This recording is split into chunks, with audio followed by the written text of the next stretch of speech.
Welcome to the Banker Lamp. Please enjoy the video. You start by verifying what each device speaks. Inspect the RC car's receiver. PWM outputs are separate channels, PPM combines them, and S-Bus is serial-based. That dictates your interface. Next, check your Xbox controller. Bluetooth models pair differently than those needing the Xbox wireless adapter, so choose a microcontroller with the right radio or USB host. Power matters. Make sure the car and the controller interface share a common ground and that voltage levels match.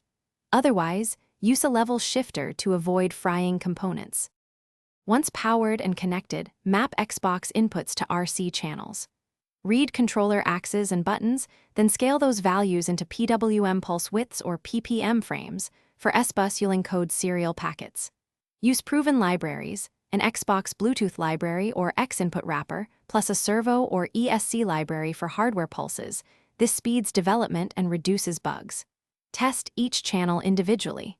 Send throttle only, then steering only, and monitor telemetry or serial logs, so you can tune deadbands, exponential curves, and end point limits before combining control. To finish, calibrate your steering and throttle endpoints so full stick motion equals full travel.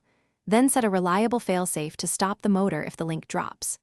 Mount the microcontroller and wiring securely, add small capacitors or RC filters if signals jitter, and protect connections from vibration. If it doesn't work, methodically troubleshoot. Confirm controller pairing, verify a shared ground, check serial baud rates or PWM timing, and inspect power rails for sag. Replace components one at a time until you isolate the fault. Thanks for watching. If this was helpful, leave a like and consider subscribing. See you next time.